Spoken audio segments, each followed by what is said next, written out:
Good morning everybody.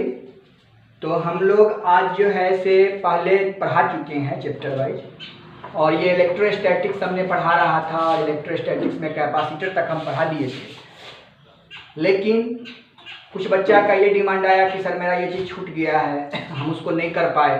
तो हम लोगों ने सोचा कि नहीं भाई, इसको फिर से जो है रिवीजन भी हो जाएगा जब तक, है ना। और इसमें हम फिर से इसको इलेक्ट्रोस्टैटिक्स को पढ़ा रहे हैं। इससे आपको बहुत बेनिफिट होगा, है ना। और हमको ये समझ लेना होगा कि क्या होता है और नहीं होता है।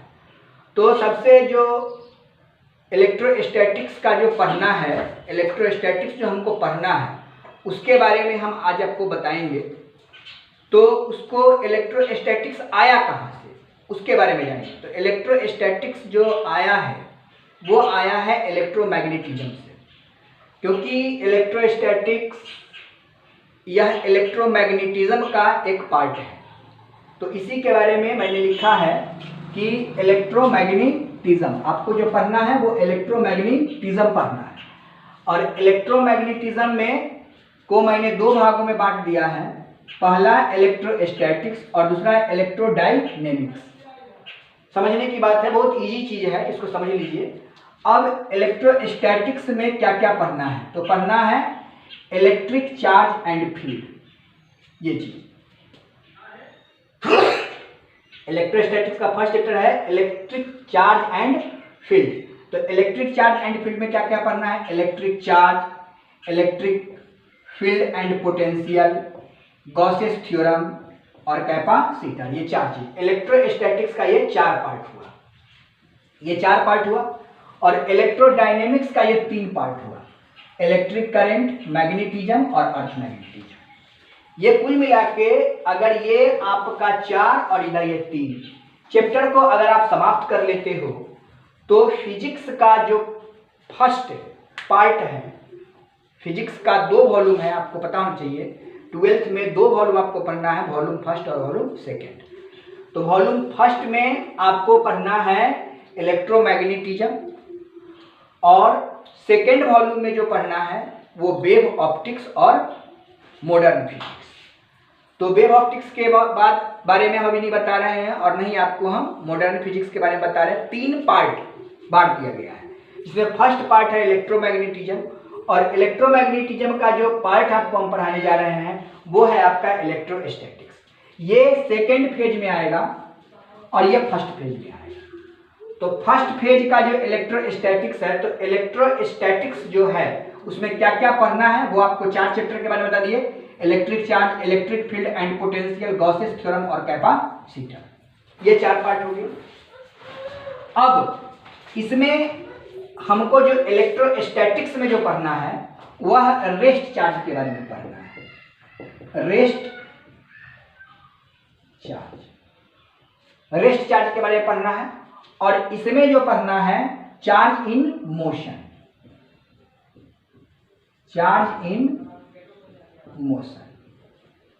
ये ध्यान रखिएगा। इलेक्ट्रोमैग्नेटिज्म में, इलेक्ट्रोडायनेमिक्स में चार्ज को मोशन में ला देना है, और इलेक्ट्रोस्टैटिक्स में चार्ज को रेस्ट में रखना है। तो सबसे पहली बात ये आ जाती है कि आखिर चार्ज है क्या। इस चार्ज के बारे में सबसे पहले अगर किसी वैज्ञानिक ने सोचा, समझा और उसके बारे में बताया, उनका नाम था बेंजामिन फ्रैंकलिन। तो बेंजामिन फ्रैंकलिन के अनुसार उन्होंने बताया है कि चार्ज जो है वह दो प्रकार के होता है, एक पॉजिटिव चार्ज और दूसरा निगेटिव चार्ज। यानी चार्ज के जन्मदाता, अगर चार्ज के बारे में पहली बार किसी ने सोचा है, उनका नाम है बेंजामिन फ्रैंकलिन। ये बेंजामिन फ्रैंकलिन साहब ने चार्ज के बारे में सोचा और उन्होंने चार्ज के दो रूपरेखा को तैयार किया, पॉजिटिव चार्ज और निगेटिव चार्ज। अब हमारे पास एक प्रश्न आता है कि किस बॉडी पर पॉजिटिव चार्ज होगा और किस बॉडी पर निगेटिव चार्ज होगा। ये जो पॉजिटिव और निगेटिव चार्ज है वो हम कैसे जानेंगे कि किस बॉडी पे पॉजिटिव चार्ज है और किस बॉडी पे निगेटिव चार्ज है। तो आपको फिजिक्स पढ़ते पढ़ते आपको केमिस्ट्री में भी थोड़ा हम ले जाएंगे, केमिस्ट्री के बारे में भी आपको नॉलेज मिलना शुरू हो जाएगा। तो इसके लिए सबसे पहले आप लोगों को मैं थोड़ा सा बताऊंगा आयोनाइजेशन एनर्जी और आयोनाइजेशन इंथैल्पी। इस वर्ड को आप लोग जान लीजिए, ये आपका केमिस्ट्री का टर्म है, आयोनाइजेशन एनर्जी और आयोनाइजेशन इंथैल्पी। आखिर ये किस चिड़िया का नाम है उसके बारे में। तो आयोनाइजेशन एनर्जी और आयोनाइजेशन इंथैल्पी के बारे में कहा था, ionization of element is defined as the amount of energy required by an isolated gaseous atom to lose an electron in its ground state। मतलब इसमें इलेक्ट्रॉन का जो होता है वो लॉसिंग होता है, और जब लॉस होता है तो क्या होता है उसके बारे में देखिए।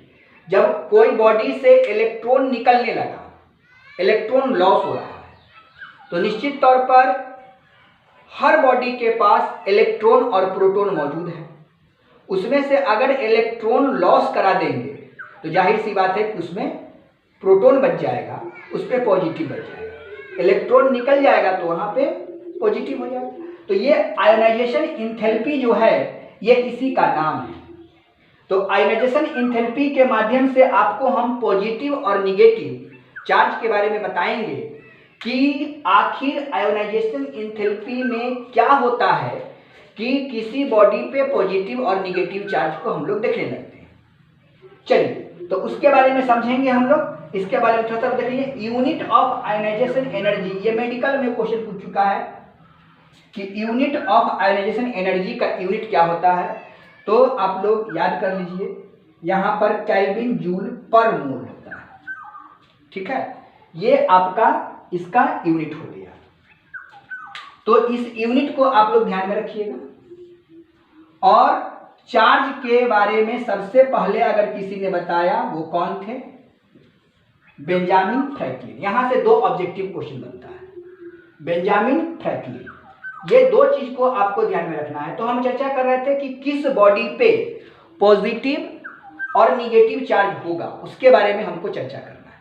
तो पॉजिटिव और निगेटिव चार्ज के बारे में, आयोनाइजेशन इंथैल्पी के बारे में जो हम बात कर रहे हैं उसको थोड़ा सा आप समझ लीजिए। एकदम इंट्रोडक्शन क्लास है, इसलिए सबसे पहले मैं चार्ज के बारे में बता दूं कि आयोनाइजेशन इंथैल्पी आप लोग पढ़े होंगे पीरियडिक टेबल। देखिए केमिस्ट्री का कुछ वर्ड आ गया, पीरियडिक टेबल आप पढ़े होंगे।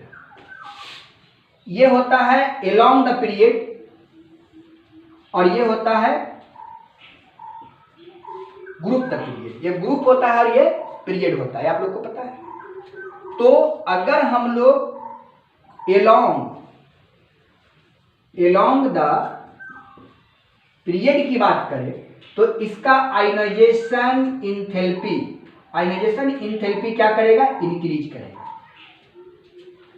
और डाउनवर्ड अगर हम लोग देखेंगे तो यहां से आयोनाइजेशन इंथैल्पी डिक्रीज करेगा। यहां पर इंक्रीज करता है और यहां पर डिक्रीज करता है। तो जो इंक्रीज, जिसका आयोनाइजेशन इंथैल्पी इंक्रीज करेगा उसके लिए एनर्जी ज्यादा चाहिए।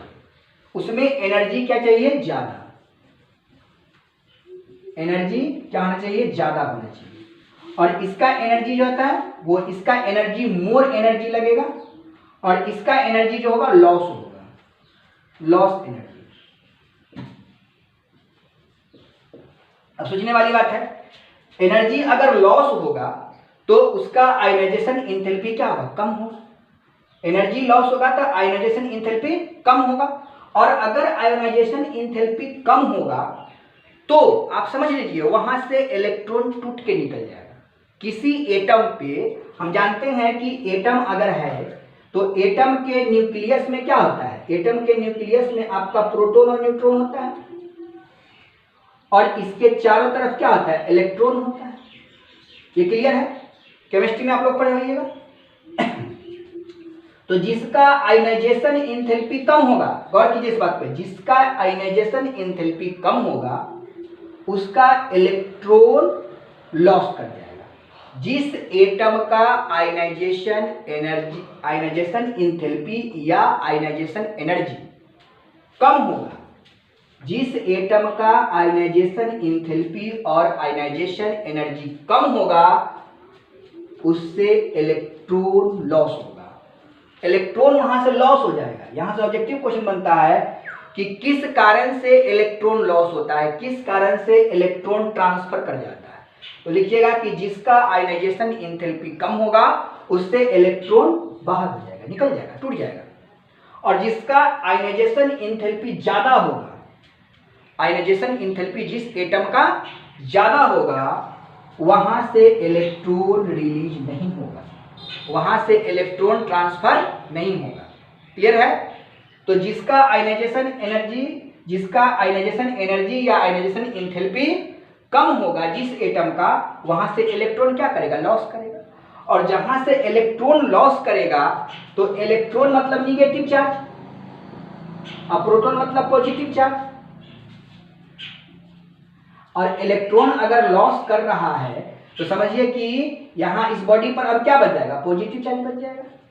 यानी कि आयनाइजेशन एंथैल्पी अगर कम होगा तो उस बॉडी पर क्या हो जाएगा, पॉजिटिव चार्ज हो जाएगा, और जिसका आयनाइजेशन एंथैल्पी ज्यादा होगा उस पर निगेटिव चार्ज हो जाएगा। क्लियर?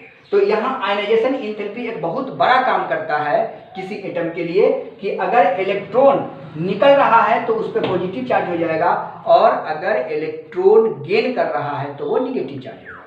यानी कि अगर जो एटम, समझिए जिस एटम में इलेक्ट्रॉन, जिस एटम से इलेक्ट्रॉन लॉस करेगा या निकल जाएगा, यानी अगर कोई एटम है, मैंने एक एटम ए बना दिया, दूसरा एटम बी बना दिया, अब इसका आयनाइजेशन एंथैल्पी कम है और इसका ज्यादा है, तो निश्चित तौर पर यहाँ पर जो इलेक्ट्रॉन है निगेटिव चार्ज और इस पर पॉजिटिव चार्ज भी है। अब क्या होता है कि इलेक्ट्रॉन यहाँ से क्या हो रहा है, इलेक्ट्रॉन अगर यहाँ से लॉस हो रहा है तो ये जो हो जाएगा वो पॉजिटिवली चार्ज बॉडी हो जाएगा। क्लियर? पॉजिटिवली चार्ज बॉडी हो जाएगा। अब कहिएगा कि सर इसके बारे में जो हम आपको बताए, अब यहाँ पे पॉजिटिवली चार्ज हो जाएगा, अगर किसी कारणवश ये इलेक्ट्रॉन को गेन करने लगेगा तो क्या हो जाएगा, निगेटिवली चार्ज बॉडी हो जाएगा। तो इसके बारे में आपका बेंजामिन फ्रैंकलिन ने कहा कि दो बॉडी को जब हम रब करते हैं, जैसे मैं बता दूं, ये मोबाइल है, मेरा मोबाइल है और ये मार्कर है, इसको मैंने क्या किया, रब किया। अब रब करने से क्या होता है, जब किसी चीज को रब करते हो तो वहां पे उत्पन्न हो जाता है मैकेनिकल एनर्जी, मैकेनिकल एनर्जी हो गया। अब यहाँ पर मैकेनिकल एनर्जी जो है वह किस में ट्रांसफर हो रहा है, हीट एनर्जी में। तो mechanical energy transfer into the heat energy. Mechanical energy जब हीट एनर्जी में ट्रांसफर होगा भाई, तो निश्चित तौर पे वहां से इलेक्ट्रॉन लॉस करेगा या गेन करेगा। तो जिस बॉडी को आपने रब किया है, रगड़ा है, ये मार्कर है और ये मोबाइल है, मैं इसको रगड़ रहा हूं, तो अगर इस बॉडी से इस बॉडी में इलेक्ट्रॉन ट्रांसफर हो रहा है, इसका मतलब क्या समझेंगे कि मार्कर का जो आयनाइजेशन एंथैल्पी था वो कम था और इसका आयनाइजेशन एंथैल्पी ज्यादा था, और जिसका आयनाइजेशन एंथैल्पी कम होगा उस पे पॉजिटिव चार्ज हो जाएगा, और जिसका आयनाइजेशन एंथैल्पी ज्यादा होगा उस पे निगेटिव चार्ज हो जाएगा। क्लियर? तो अब उसी के आधार पे मैं आपको बता दूं कि अगर मैंने ले लिया, एक एनसीईआरटी का क्वेश्चन है, आप लोग देखे होंगे एनसीईआरटी में, आप देख सकते हैं, मैंने एक ग्लास रॉड को ले लिया, ग्लास रॉड ले लिया, और दूसरा सिल्क क्लॉथ ले लिया, ये सिल्क क्लॉथ है, ग्लास रॉड ये आपका मैं बना ही देता हूं, ये आपका ग्लास रॉड हो गया और ये आपका सिल्क का क्लॉथ हो गया, ये सिल्क का क्लॉथ है, इसको हम ए मानते हैं, इसको हम बी मानते हैं। अब इस दोनों को क्या करो, रब करो। तो रब करोगे तो क्या होगा कि हमने पढ़ा है कि जब दो बॉडी को रब करते हैं तो इस पे जो है ग्लास रॉड पे पॉजिटिव चार्ज हो जाता है और सिल्क क्लॉथ पे निगेटिव चार्ज हो जाता है।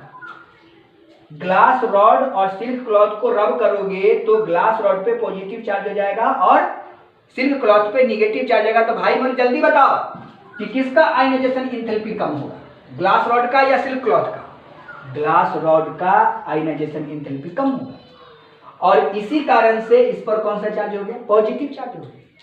तो आपने देखा कि ग्लास रॉड और सिल्क क्लॉथ को रब करने से अगर ये पॉजिटिव चार्ज हो जाता है और ये निगेटिव चार्ज हो जाता है, तो इसका मतलब हुआ कि रॉड, ग्लास रॉड जो है ए है, उसका आयोनाइजेशन इंथैल्पी कम गया और इसका आयोनाइजेशन इंथैल्पी बढ़ गया।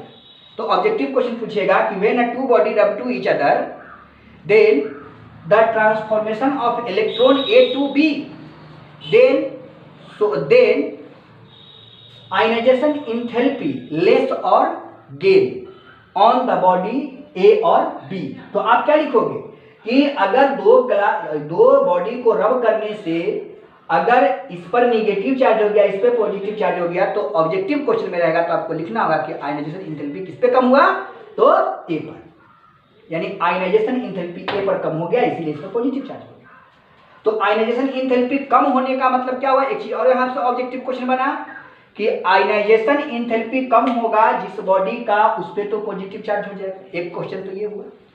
दूसरा क्वेश्चन ये होगा कि जिस बॉडी का आयोनाइजेशन इंथैल्पी कम होगा उसी बॉडी से इलेक्ट्रॉन ट्रांसफर होगा दूसरे बॉडी में, जिसका आयोनाइजेशन इंथैल्पी या एनर्जी ज्यादा होगा वहां से इलेक्ट्रॉन ट्रांसफर नहीं होगा। क्लियर है? तो आयोनाइजेशन इंथैल्पी जिसका कम, उस पे पॉजिटिव चार्ज। इलेक्ट्रॉन ट्रांसफर किसमें से होगा, जिसका आयोनाइजेशन इंथैल्पी कम होगा उसमें से होगा। तो यहां पे हम लोगों ने देख लिया कि पॉजिटिव चार्ज और निगेटिव चार्ज कैसे बनता है। अब ये पॉजिटिव चार्ज और निगेटिव चार्ज के बारे में हम लोगों ने देख लिया। अब मान लीजिए कि कोई बॉडी मैंने ए ले लिया, अब इस बॉडी पे मैंने यहाँ पे 2 इलेक्ट्रॉन रख दिया और 2 प्रोटॉन डाल दिया, 2 इलेक्ट्रॉन और 2 प्रोटॉन। तो जिस बॉडी के पास 2 इलेक्ट्रॉन और 2 प्रोटॉन हो गया, तो इस बॉडी को हम लोग बोलेंगे न्यूट्रल बॉडी। ये हो जाएगा आपका न्यूट्रल बॉडी। तो न्यूट्रल बॉडी समझ में आ गया कि जिस बॉडी के पास नंबर ऑफ इलेक्ट्रॉन और नंबर ऑफ प्रोटॉन इक्वल हो जाएगा, वो हो जाएगा न्यूट्रल बॉडी। अब यहां से और भी डिफिनेशन आप तैयार कर सकते हो कि अगर किसी बॉडी में नंबर ऑफ इलेक्ट्रॉन की संख्या ज्यादा हो जाए और प्रोटॉन की संख्या कम हो जाए, जिस बॉडी में इलेक्ट्रॉन की संख्या ज्यादा हो जाए और प्रोटॉन की संख्या कम हो जाए, उसको बोलेंगे हम लोग निगेटिवली चार्ज बॉडी। और जिस बॉडी में प्रोटॉन की संख्या ज्यादा हो जाए और इलेक्ट्रॉन की संख्या कम हो जाए, उसको बोलेंगे positively charge body, charge body. और जिस बॉडी में नंबर ऑफ इलेक्ट्रॉन और नंबर ऑफ प्रोटॉन दोनों सेम हो जाए, उसको बोलेंगे न्यूट्रल बॉडी। तो हम लोग निगेटिवली चार्ज बॉडी और पॉजिटिवली चार्ज बॉडी के बारे में भी जान गए। तो निगेटिव चार्ज बॉडी का डिफिनेशन क्या लिखेगा कि जिस बॉडी के पास a body has contain number of electron is greater than number of electron is greater than number of proton is called negatively charge body. A body has contain number of proton is greater than number of electron is called आपका positively charge body. A body has contain number of electron is equal to number of electron is equal to number of proton is called neutral body. तो ये बात आपको समझ में आ गया कि ionisation enthalpy के कारण ही किसी एटम पे निगेटिव चार्ज पॉजिटिव चार्ज होता है। तो निगेटिव चार्ज और पॉजिटिव चार्ज का ऑब्जेक्टिव क्वेश्चन क्या बना कि चार्ज का खोज करने वाले सबसे पहले वैज्ञानिक का नाम क्या था, बेंजामिन फ्रैंकलिन। जिस बॉडी के पास नंबर ऑफ इलेक्ट्रॉन की संख्या ज्यादा होगा क्या कहलाएगा, निगेटिवली चार्ज बॉडी। जिस बॉडी के पास या जिस एटम के पास नंबर ऑफ प्रोटॉन की संख्या ज्यादा होगा क्या कहलाएगा, पॉजिटिवली चार्ज बॉडी। और जिस एटम के पास नंबर ऑफ इलेक्ट्रॉन और नंबर ऑफ प्रोटॉन इक्वल होगा उसको क्या कहेंगे, न्यूट्रल बॉडी। क्लियर? तो यहां से हम लोग 3-4 ऑब्जेक्टिव क्वेश्चन को पकड़ लिए। अब यहां पे हमको एक चीज समझाना है कि आखिरकार हम लोग जो ये चीज पढ़े, ये चार्ज के बारे में जो हम लोग पढ़े हैं, इस चार्ज का उपयोग क्या होता है। तो थोड़ा सा इस चार्ज के प्रॉपर्टी को जान लीजिए कि इलेक्ट्रॉन पर जो चार्ज होता है, इलेक्ट्रॉन पर जो चार्ज होता है, इलेक्ट्रॉन पर जो चार्ज होता है वो कितना होता है, चार्ज ऑफ इलेक्ट्रॉन कर दीजिए, चार्ज ऑफ इलेक्ट्रॉन ये होता है 1.6 into 10 to the power -19 coulomb. ये तो आप लोग पहले से ही पढ़ते आए हो। ये चार्ज ऑफ इलेक्ट्रॉन हो गया। तो चार्ज ऑफ इलेक्ट्रॉन आ जाएगा, तो इलेक्ट्रॉन निगेटिव चार्ज का होता है, इसलिए माइनस लगा दीजिएगा। अब यहाँ पे चार्ज ऑफ प्रोटॉन की बात करेंगे तो ये कितना हो जाता है 1.6 इंटू 10⁻⁻19 कूलम।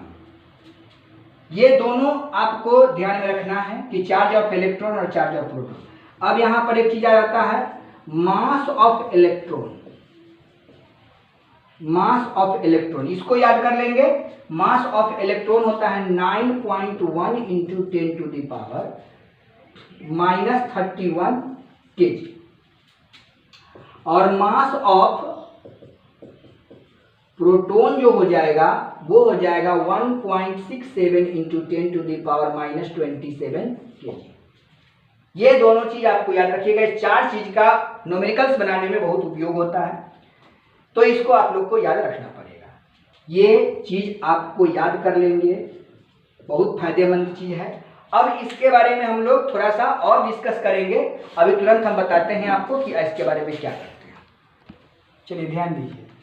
सबसे पहले हम थोड़ा सा बता रहे थे इसके बारे में कि आखिर जो इलेक्ट्रोस्टैटिक्स है, चार्ज के बारे में तो आपको हम बता दिए कि चार्ज जो होता है वो क्या होता है। इसके बारे में कोई कन्फ्यूजन नहीं होगा कि आयनाइजेशन एंथैल्पी भी आप जान गए, बेंजामिन फ्रैंकलिन भी जान गए। तो आखिर ये चार्ज, एक चार्ज का जो सही रूपरेखा तैयार करने वाले साइंटिस्ट जो हुए, आखिरकार चार्ज जो होता है उससे क्या बन सकता है, उससे आप क्या काम करवा सकते हैं, उसके जन्मदाता कूलम्ब साहब थे। इसीलिए यूनिट ऑफ चार्ज को कूलम्ब्स कहा गया, जिसको C से डिनोट किया गया। और इसका दूसरा ऐसा यूनिट, जिसका दूसरा यूनिट होता है एम्पियर सेकेंड। याद रखिएगा, कभी कभी आपसे पूछ देता है एम्पियर सेकेंड, तो हम लोग कन्फ्यूज जाते हैं कि यही कहाँ से लिख दिया। तो इसका एम्पियर सेकेंड होता है। एम्पियर सेकेंड क्यों होता है? क्योंकि आप लोग करंट में पढ़े होइएगा 10th क्लास में कि I इजिकल टू जो होता है वो Q/T होता है, और यहाँ से Q निकालिएगा तो Q equal to I into T हो जाएगा।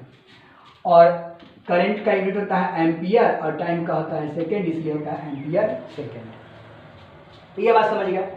यहीं से हो गया इसका डायमेंशनल फार्मूला। डायमेंशनल फार्मूला देखिए, I इंटू टी जो लिखा उसको लिख दीजिए, ये डायमेंशनल फार्मूला हो जाएगा। अब हो गया कि इसके बारे में जानने के बाद चार्ज के बारे में हम लोग लगभग सब कुछ जान चुके हैं। अब इस चार्ज का जो आगे की जो प्रक्रिया हुआ वो हमको देखना है इलेक्ट्रोस्टैटिक्स में। तो आखिर इलेक्ट्रोस्टैटिक्स में कहा गया कि the study of rest charge, the study of rest charge is called electrostatics. हम क्यों माने कि चार्ज को रेस्ट में कैसे रहेगा, कोई भी बॉडी जो है वो चार्ज में रेस्ट में कैसे रहेगा। तो उसके लिए हम लोग क्या देखते हैं, थोड़ा सा आप समझ लीजिए। इस रेस्ट चार्ज के बारे में पढ़ने के लिए आपको दो चीज के बारे में जानना पड़ेगा, एक कंडक्टर और दूसरा इंसुलेटर। कंडक्टर और ये हो गया आपका इंसुलेटर। अब देखिए कंडक्टर और इंसुलेटर क्या होता है कि अगर कोई कंडक्टर है, उस कंडक्टर में अगर आप चार्ज देते हो तो ये चार्ज क्या होने लगता है, ये मूव करने लगता है, मतलब अपने स्थान को परिवर्तन करने लगता है। माने चार्ज इसमें क्या होता है, मूव कर जाता है। और इंसुलेटर में आप चार्ज देते जाओ, कितना भी चार्ज दो ये मूव नहीं करेगा, वो रेस्ट में रहेगा। तो इस इंसुलेटर वाली बात हमको करना है, कंडक्टर वाली बात नहीं करना है। मतलब अगर इंसुलेटर में क्या होता है, चार्ज रेस्ट होता है। तो अभी जितने भी हम लोग काम देखेंगे इलेक्ट्रोस्टैटिक्स में, वो इंसुलेटर के जैसा बिहेव करेगा, कंडक्टर के जैसा बिहेव नहीं करेगा। तो अगर ये मान लो कि ये तुम्हारा इंसुलेटर है, इंसुलेटर, इसमें चार्ज दो, जहां दोगे वहीं पे रुका रहेगा, आगे नहीं बढ़ेगा। कितना भी चार्ज दे दो, जो भी चार्ज आपको देते जाओ ऊपर से, लेकिन वो बढ़ेगा नहीं, उसी में जहां रहेगा वहीं पर रुक जाएगा, वो रेस्ट में चला जाएगा। दैट इज, इसके बारे में जो हम स्टडी करेंगे उसी को हम लोग बोलेंगे इलेक्ट्रोस्टैटिक्स। यानी आप इलेक्ट्रिक पोटेंशियल को देख लो, आप देखोगे वहां भी चार्ज क्या है, रेस्ट में है, करंट आपको फ्लो नहीं करता। कैपेसिटर देख लो, कंडेंसर देख लो, कंडेंसर लगा रहता है, उसमें 2 पॉइंट्स रहते हैं, उसमें आप देख लो चार्ज फ्लो नहीं करता, वहीं पे चार्ज रेस्ट में रह जाता है। इसीलिए इन सारे पार्ट को, यानी रेस्ट चार्ज, यानी कंडक्टर के जैसा बिहेव नहीं, इंसुलेटर के जैसा बिहेव करने वाले जो, इंसुलेटर के जैसे बिहेव करने वाला जो चार्ज होगा उस चीज के बारे में जो हमको पढ़ना है वो रेस्ट चार्ज कहलाता है। क्लियर है? इसको मैथमेटिकल तरीके से मैंने डिफाइन किया है अलग तरीके से। तो कंडक्टर और इंसुलेटर आप समझ चुके हो कि जैसे ही हम कंडक्टर में चार्ज देंगे वह चार्ज मूव करने लगेगा, जाने लगेगा। एक पॉइंट से दूसरे पॉइंट तक वो जाने लगेगा। लेकिन इंसुलेटर में चार्ज नहीं मूव करता है, वो जहां है वहीं पे रुक जाता है। तो हमें ये इंसुलेटर के बारे में इलेक्ट्रोस्टैटिक्स में काफी जानकारी प्राप्त करना पड़ेगा। खैर, अब देखिए ये तो हो गया रेस्ट चार्ज यानी इंसुलेटर वाली बात हो गई। अब मैंने दूसरा डिफिनेशन लिखा कि the study of unit charge is called electrostatics. Unit charge का मतलब होता है एक इलेक्ट्रॉन, एक प्रोटॉन की बात हम कर रहे हैं एक इलेक्ट्रॉन और एक प्रोटॉन की बात कर रहे हैं।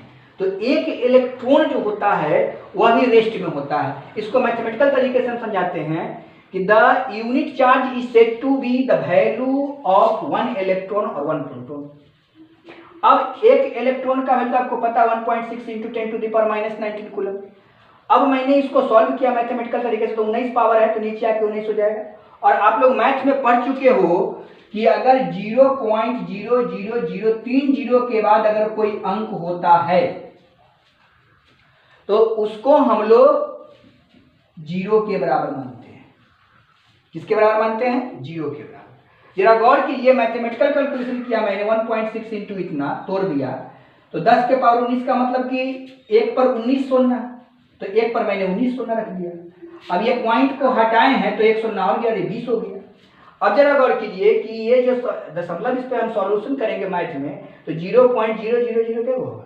18 को 0, उसके बाद 16।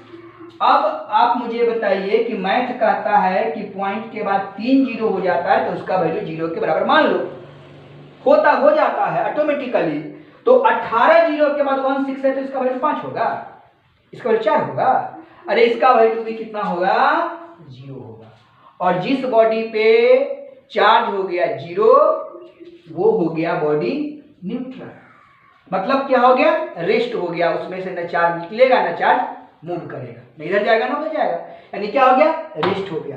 और इसीलिए मैंने लिख दिया कि द यूनिट चार्ज के बारे में जो हम स्टडी करेंगे वो भी इलेक्ट्रोस्टैटिक्स का पार्ट होगा। इसीलिए इलेक्ट्रोस्टैटिक्स में इलेक्ट्रॉन और प्रोटॉन की मुख्य भूमिका दिया गया है। इलेक्ट्रॉन और प्रोटॉन, तो इलेक्ट्रॉन या प्रोटॉन, देखिए इलेक्ट्रॉन पर भी यही वैल्यू आएगा और प्रोटॉन पर भी यही वैल्यू आएगा। माइनस लगा देंगे, 0 के पहले माइनस का कोई वैल्यू नहीं होता है, 0 के पहले प्लस का कोई वैल्यू नहीं होता है, इसलिए दोनों रेस्ट में हो जाता है। यानी unit charge is said to be rest charge. Unit charge is said to be rest charge. ये यूनिट चार्ज जो है क्या है? आपका रेस्ट चार्ज है। तो आपने समझ गया कि यहाँ पे क्या करना है, रेस्ट चार्ज किसको कहते हैं। अब इस रेस्ट चार्ज से हम लोग क्या क्या बनाएंगे, उसके बाद कूलम साहब ने इलेक्ट्रोस्टैटिक्स में अपना कुछ योगदान दिया। इसका थोड़ा सा मैथमेटिकल कैलकुलेशन और देख लेंगे। अब आप देखिए, गौर कीजिएगा, यहाँ पे आप समझ लीजिए कि एक इलेक्ट्रॉन का value 1.6 into 10 to the power -19 coulomb. तो एक कूलम में कितना वैल्यू होगा? एक कूलम चार्ज जो तैयार होगा उसमें कितने इलेक्ट्रॉन की आवश्यकता होगी उसको देख लीजिए। तो एक कूलम में कितने? तो 1 divided by 1.6 into 10 to the power -19 coulomb. अब जरा गौर कीजिए कि इसको सॉल्व कीजिएगा, 1 में 1.6 से डिवाइड कीजिएगा तो 6.25 into 10 to the power 18, minus में तो बच जाएगा, प्लस में हो जाएगा। इतना क्या हो जाएगा? इलेक्ट्रॉन हो जाएगा। मतलब एक कूलम चार्ज का जो मान होगा, एक coulomb charge equal to 6.25 into 10 to the power 18 electron. यानी एक कूलम चार्ज अगर आपको बनाना होगा तो उसमें 6.25 into 10 to the power 18 electron को जब आप एक साथ कीजिएगा तो बनेगा एक कूलम चार्ज। क्लियर है? एक कूलम चार्ज कितना होता है, ये वैल्यू बहुत इंपॉर्टेंट है। अगर मान लीजिए कि 2 कूलम में कितने इलेक्ट्रॉन की आवश्यकता हो, इसमें 2 से गुना कर दीजिए। 5 इलेक्ट्रॉन में कितने, 5 कूलम चार्ज बनाने में कितने इलेक्ट्रॉन की आवश्यकता हो, तो 5 से गुना कर दीजिए। तो जितना हमको कूलम बनाना होगा उतना से हम गुना कर देंगे और मेरा इलेक्ट्रॉन की संख्या निकल जाएगा। तो आप लोगों ने इसको देख लिया, ये आपका चार्ज के बारे में समझ गए। अब एक इलेक्ट्रॉन के बारे में आप दिखा दिए, एक कूलम के बारे में आपने देख लिया। अब मुझे इस कूलम साहब ने एक नया आविष्कार किया। 2 चार्ज के बीच दुनिया की कोई भी ऐसी चीज नहीं थी जो अट्रैक्ट और रिपेल नहीं करता था। तो ये अट्रैक्शन और रिपल्सन के चलते जो एक थ्योरम बताया गया, जो एक लॉ तैयार किया गया, उसी लॉ को कहा गया कूलम्ब्स लॉ। यानी कि ए force acting between to charge, दो चार्ज के बीच में जो फोर्स एक्टिंग करवाए थे वो कौन किए थे? कूलम्ब साहब। तो वह कूलम्ब्स लॉ अगर आपसे पूछता है कि कूलम्ब्स लॉ क्या है, तो लिखेंगे ए force acting between to charge is called Coulomb's law. अब ये फोर्स एक्टिंग जो किया है, उससे जो थ्योरम तैयार हुआ है वह थ्योरम कहलाता है, उसके बारे में भी आपको हम बताएंगे वो क्या कहलाता है, उसके आप देखेंगे, अभी देख लीजिए। हमने आपको बोला था कूलम्ब्स लॉ के बारे में बताने के लिए। देखिए कूलम्ब्स लॉ क्या कहलाता है? A force acting between two different charges, two different charges के बारे में आप समझ लीजिए। टू डिफरेंट चार्जेस सेम भी हो सकता है और डिफरेंट भी हो सकता है, ठीक है। तो इसलिए मैंने लिखा टू डिफरेंट चार्जेस और same charges is called Coulomb's law. Coulomb's ने यही लॉ दिया था। उसमें कूलम्ब्स के इस लॉ के आधार पर जो थ्योरम तैयार हुआ, उसके लिए जो डिफाइंड किया गया टर्म है वो ये है। आप ये भी लिख दोगे तो ये 2 नंबर के लिए लिख दोगे, 2 नंबर में जब पूछेगा तो इसको लिख दोगे। लेकिन जब 4 नंबर में क्वेश्चन पूछेगा तो इसके लिखने से काम नहीं चलेगा, यहां से लिखना पड़ेगा। ये electrostatics force is directly proportional to the product of charges and inversely proportional to the square of distance between them. देखिए एक चार्ज Q1 यहाँ ले लिए, Q2 यहाँ ले लिए। ये देखिए Q1 Q2 हम इतना दूर पर लिए हैं, इसका मतलब ये मत समझिए कि बहुत बड़ा दूर पर है। ये इतना नियरेस्ट होता है, इतना कम दूरी पर होता है कि आप उसको सोच नहीं सकते हैं, लेकिन बोर्ड पे दिखाने के लिए हमको Q1 और Q2 को दूरी पर रखना पड़ता है। और इस R जो डिस्टेंस है बहुत निग्लिजिबल डिस्टेंस है, बहुत कम डिस्टेंस है। तो इस दोनों चार्ज के प्रोडक्ट, यहाँ से डिविजन देखिए कि electrostatics force is directly proportional to the product of charges, product of charges.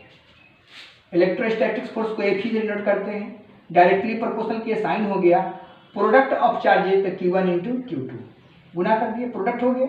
इसको इक्वेशन नंबर फर्स्ट मानिए। And inversely proportional to the square of distance between them, और इसके जो बीच के जो दूरी है उसके इनवर्सली प्रोपोर्शनल के स्क्वायर है। तो इनवर्सली होता है 1/a कर देते हैं, 1/, जिसको कर देंगे उसको क्या पढ़ेंगे? इनवर्सली। तो FE is inversely proportional to square of distance between them, और इसको इक्वेशन नंबर सेकंड मान ली। अकॉर्डिंग टू डिफिनीशन ये 2 हमको टर्म मिल गया। इस दोनों टर्म को जब हम लोग सॉल्व किए तो हमको मिल गया FE, जो साइन दोनों में है, Q1 into Q2 into 1/r²। अब ये डायरेक्टली प्रोपोर्शनल का चिन्ह है, डायरेक्टली प्रोपोर्शनल के चिन्ह को हटाने के लिए लगाया जाता है कांस्टेंट। तो कांस्टेंट लगा दिए, और ये Q1 इंटू Q2 में 1 से गुना करिएगा तो वो इतना ही रह जाएगा, डिवाइड में r² है तो r² कर दीजिए, और ये मेरा बन गया थ्योरम। ये K जो है वो इलेक्ट्रोस्टैटिक्स कांस्टेंट है, और इस इलेक्ट्रोस्टैटिक्स कांस्टेंट का वैल्यू होता है 1/4πε0, और 1/4πε0 का वैल्यू होता है 9 इंटू 10⁹ न्यूटन मीटर स्क्वायर पर कूलम्ब स्क्वायर, ये होता है। अब देखिए कि FE इजिकल टू, जब K की जगह पर इसके मान को रखिएगा तो क्या बन जाएगा? 1/4πε0 इंटू Q1 इंटू Q2 बटे r², और इसके जगह पर इस वाले मान को भी रख दीजिएगा तो ये बन जाएगा। अब यहाँ पे इसी चीज को लिख देता है इलेक्ट्रोस्टैटिक्स फोर्स इन एयर, तो हमको घबराने की जरूरत नहीं है। इलेक्ट्रोस्टैटिक्स फोर्स इन एयर भी पूछिएगा तो हम लोग इसी फार्मूला का यूज करेंगे, क्योंकि हम जो काम कर रहे हैं वो एयर में कर रहे हैं। तो कहीं कहीं लिख देता है इलेक्ट्रोस्टैटिक्स फोर्स इन एयर, इसको हम लोग FA से डिनोट करते हैं, और इसका वैल्यू 1/4πε0 Q1 इंटू Q2 बटे r²। तो ये एयर में भी इसी फार्मूला का उपयोग हम लोग करते हैं। क्लियर है? अब आपके दिमाग में आने लगा होगा कि ये Q1 और Q2 क्या है। तो Q1 और Q2 क्या है? चार्ज है। तो Q1 और Q2 क्या है सर? चार्ज है। तो हम लोग लिखते हैं चार्ज को C से डिनोट करते हैं, लेकिन यहाँ पर क्या लिखा हुआ है कि चार्ज को जो हम लिखते हैं वो ये ऐसे लिखते हैं। तो इसका तो डिनोटिंग टर्म होना चाहिए C, लेकिन हम लोग डिनोट करते हैं Q से। तो क्यों क्यू से डिनोट किए? क्योंकि चार्ज का जो फॉर्म होता है तो बहुत सारे इलेक्ट्रॉन से मिलके क्या बना है? चार्ज बना है। बहुत सारे इलेक्ट्रॉन और प्रोटॉन से मिलके क्या बना है? ये चार्ज बना। तो ये चार्ज क्या हुआ? क्वांटाइज्ड हो गया। ये चार्ज हुआ क्या हुआ? क्वांटाइज्ड हो गया, क्वांटाइजेशन। इसी क्वांटाइज से क्या बना है? क्वांटाइजेशन। इसीलिए चार्ज को Q से डिनोट करते हैं। यानी अगर आपको क्वांटाइजेशन का डिफिनीशन लिखने के लिए कहेगा, तो क्या लिखेगा? Integral form of charge. Charge का ये क्या है? एक इंटीग्रल रूप है। इंटीग्रल का मतलब जोड़ना, इंटीग्रल का मतलब चार्ज, जोड़ना। तो integral form of charge, integral form of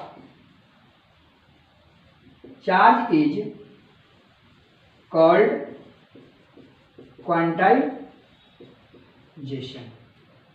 अब ये क्वांटाइजेशन कहते हैं, इसमें बहुत सारे चार्ज हो गए, बहुत सारे चार्ज। मतलब कि इसमें कितने, अगर किसी एटम में हम मान लो कि कितने इलेक्ट्रॉन रख सकते हैं? बहुत सारा, अनगिनत, पता नहीं।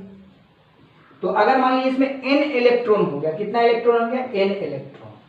तो इस n इलेक्ट्रॉन को हम लोग क्या पढ़ेंगे? क्वांटाइजेशन ऑफ चार्ज पढ़ेंगे। n इलेक्ट्रॉन को क्या पढ़ेंगे? क्वांटाइजेशन ऑफ चार्ज पढ़ेंगे। इसीलिए इसको लिखा जाता है Q इक्वल टू N। तो यहां से आपने देखा कि Q equal to N E formula हो गया, ठीक है। तो N क्या है? Number of electron, number of electron. और E क्या है? Charge of electron. तो जितना आपके पास नंबर है उसको लिख दीजिए और इलेक्ट्रॉन के जो वैल्यू है उससे गुना कर दीजिए, तो आपको निकल जाएगा कि उस एटम में, उस बॉडी में चार्ज का अमाउंट कितना है। तो total amount required by the body is called quantization, ये होता है। तो आप ऐसे भी लिख सकते हो। अगर मान लीजिए इक्वेशन के रूप में देखना है तो मैंने इंटीग्रल फॉर्म, तो इलेक्ट्रॉन का इंटीग्रल फॉर्म क्या होगा? E plus E plus E plus E dot dot कहाँ तक? n तक। तो आप इसको सॉल्व करके देख लीजिए। तो Q इक्वल टू कितना हो जाएगा? E में E इंटू n, तो क्या आ जाएगा? Q इक्वल टू n ही हो गया। और ये आपका क्या बन गया? क्वांटाइजेशन बन गया। तो इंटीग्रल का मतलब होता है सम, जोड़ना। यानी कि इलेक्ट्रॉन को n टाइम्स अगर जोड़ दिया जाए, n बार अगर जोड़ दिया जाए, तो जितना आपको उस एटम में इलेक्ट्रॉन की संख्या होगा वो क्वांटाइजेशन हो जाएगा। अब कहने का मतलब कि अगर यूनिट इलेक्ट्रॉन की हम बात करते हैं तो unit electron is also quantization, क्योंकि एक इलेक्ट्रॉन को आपने जोड़ा। अब मान लीजिए 2 इलेक्ट्रॉन को जोड़िएगा तब भी क्वांटाइजेशन है, 3 इलेक्ट्रॉन को जोड़िएगा तब भी क्वांटाइजेशन है। इसी तरीके से अगर n इलेक्ट्रॉन को भी जोड़ेंगे तब भी क्वांटाइजेशन है। तो ये आपको समझ में आ गया होगा कि इलेक्ट्रॉन को जो हम लोग सम करते हैं, जोड़ते हैं, वही मेरा क्या बन जाता है? क्वांटाइजेशन बन जाता है। तो ये बड़ी अच्छे समझ में आ गया होगा, क्लियर है। इसको आप लोग देखेंगे अगले क्लास में, इसको और भी बातें से बताएंगे कैसे अभी इस फार्मूला का यूज करते हैं और कैसे इस पर न्यूमेरिकल बनता है। ठीक है, तो आज यहीं तक। जय हिंद, जय भारत।